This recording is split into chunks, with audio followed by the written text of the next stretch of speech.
აი ამას რა ქვია ის თქვა? აი ამას ციხეში ვირთხა ქვია.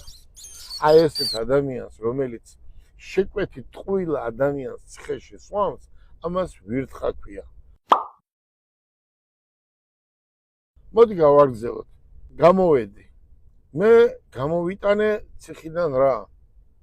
ის გამოვიტანე, რომელსაც გარეთ ვერას დროს ვერც მივხვდებოდი, ვერც გავიგებდი და ყველაფერი იყო შალვა სხვისი მოყოლილი. მე 9 წიგნი დავწერე ციხეში. ჩემი წიგნი იქნება პირდაპირ გელაბარკალაიას დაწერილი, რომელიც იქნება შეუფასებელი. და ეს ვერ მოვიცალი უბრალოდ შავადაა დაწერილი, უკვე დღეს ხვალ გამოვა ეტაპობრივად. უყურე, იქ წერია ყველაფერი. ღალატი რაც გარეთ არის. ციხეში იმის 1% არაა შალვა. უღალატებ ეგერ არის კუთხე. იქ კუთხეში იქნება დასადგომი. იქ ის არ არის რაც გარეთ არის. ახლა გარეთ გამოვედი.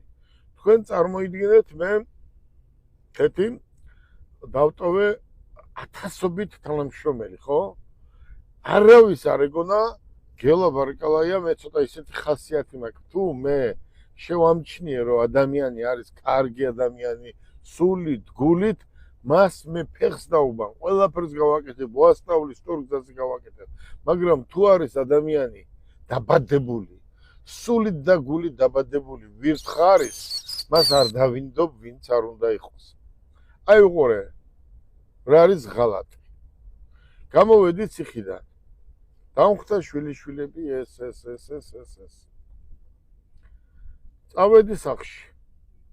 სახლიდან მოვედი ოფისში. გადავხედე ყველაფერს, ნოლზე არის ყველაფერი. და წარმოიდგინე ადამიანები იძახიან ღალატი იმან მე გეუბნებით პირდაპირ.